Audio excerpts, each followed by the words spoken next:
In the course start பண்ற அன்னைக்கு she met the very first day of that batch she met with an accident, tragic accident here just near in front of our institute. அதுலேருந்து அவங்க 4 months bedridden இருந்தும் she has cleared this exam. Kirtika S secured NORCET 8 Air 550 and placed in Bhubaneswar. And one special mention about this Kirtika is that she is the gold medal winner in JIPMER, BSc Nursing. 2024 passed out தான். எப்படின்னா இப்போ gold medalist topper அப்படின்னா மட்டும் படிச்சா பத்தாது, நீங்க எப்படி நீங்க ப்ராக்டிக்கல்ல இது பண்ணுவீங்க அப்படின்ற கொஸ்டின் எல்லாருமே இருந்துச்சு.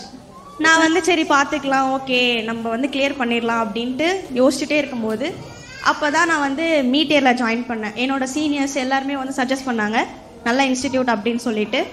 இங்கே வந்ததுக்கப்புறம் மீட்டியரை பற்றி சொல்லணும்னா ஃபஸ்ட்டு ஹெட் ராஜ்குமார் சார், அவரு தான் எம்எஸ்எனோட கிங்கு.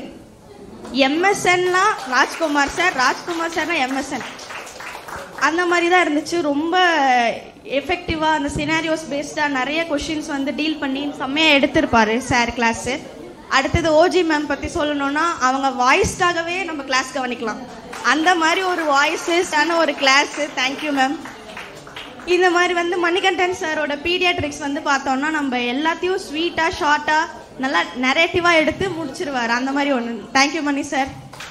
இப்போது இந்த மாதிரி போயிட்டே இருக்கும்போது சடனாக ஒரு டேர்னிங் பாயிண்ட் என்னோட லைஃப்பில். ஒரு ஆக்சிடெண்ட் அன்எக்ஸ்பெக்டடாக நம்ம மீட்டர்கிட்டேருந்து ஒரு 100 மீட்டர் டிஸ்டன்ஸில் தான். அந்த ஆக்சிடெண்ட் அந்த மொமெண்ட்டில் என்னாச்சுன்னா எல்லாமே போயிடுச்சு, நம்மளால் இதுக்கப்புறம் படிக்க முடியாது, ஒன்றும் பண்ண முடியாதுன்னு அந்த டைமில் என்ன பண்ணுறதுனே தெரியாது. அந்த டைமில் ஃபினான்ஷியலாகவும் ஒரு சப்போர்ட்டிவாக பர்சனலாகவும் நிறைய ஹெல்ப் மீட்டியர் சைடு கிட்டேருந்து நான் சொல்லியே ஆகணும். மீட்டியர் மட்டும் இந்த டீம் மெம்பர்ஸ் அவங்க யாருமே இல்லைன்னா எனக்கு ஜிப்மரில் சர்ஜரி எதுவுமே நடந்திருக்காது. ஸ்டார்டிங் இங்கே விழுந்ததுலேருந்து சிவப்பிரியா மேம் என்னை தூக்கிட்டு போனதுலேருந்து, அப்புறம் கோகுல் சார், மணி சார் எல்லாமே எனக்காக ஜிப்மரில் பேசினதாகட்டும், எல்லாமே அவங்க இல்லைன்னா எதுவுமே நடந்திருக்காது. அந்த மாதிரி இப்போது என்ன சொல்ல வரேன்னா நான் இப்போது ஃபெப்ரவரி வரைக்கும் தான் அப்படியே ஆக்சிடென்ட்லேயே போயிடுச்சு. மார்ச் அப்புறம் அந்த எல்எம்ஆர் அது மட்டும்தான் நான் படித்தேனே. அப்படி அது படிச்சுட்டு இருக்கும்போது அதுவே எனஃபாக இருந்துச்சு. மீட்டியர் கண்டென்ட் நம்ம படித்தாலே போதும்.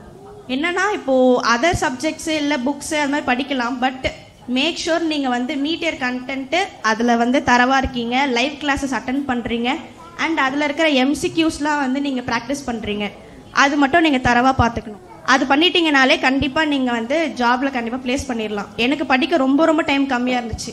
அந்த சர்ஜரி அந்த பெயின் இதிலலாம் படிக்க முடியுமானே டவுட்டாக இருந்துச்சு. பட் இருந்தாலும் மீட்டியர்லேருந்து இந்த மோட்டிவேஷன், அதுவும் கோகுல் சார் அவங்க ஒய்ஃப், இதை நான் கண்டிப்பாக மென்ஷன் பண்ணியே ஆகணும், ரொம்ப ஹெல்ப் பண்ணாங்க எனக்கு. ராஜ்குமார் சார் ஃபினான்ஷியலாக ஹெல்ப் பண்ணது எனக்கு அந்த டைமில் ரொம்ப ரொம்ப யூஸ்ஃபுல்லாக இருந்துச்சு. இல்லைன்னா எதுவுமே நடந்திருக்காது. அந்த மாதிரி ஹெல்ப் பண்ணாங்க எனக்கு. அண்ட் ஸ்பெஷல் நான் இப்போ எங்கள் அம்மா அப்பாவை சொல்லியே ஆகணும். எங்கள் அம்மா அவங்க ஆக்சிடெண்ட் ஆனதுலேருந்து என்னை பார்த்துக்கிட்ட விதம் எந்த அம்மாவும் எந்த குழந்தையும் பார்த்துருக்கவே முடியாது, அந்த மாதிரி பார்த்துக்கிட்டாங்க. ஸோ அவங்கள நான் கூப்பிடணும்னு ஆசைப்பட்றேன். அப்புறம் எங்கள் அப்பா என்ன ஆனாலும் படிக்க முடியும்னு சொல்லி என்னை மோட்டிவேட் பண்ணது என்னோட ஃபஸ்ட்டு மோட்டிவேட்டர் அவர் தான். அப்புறம் காட்ஸ் கிரேஸ். Thank you sir.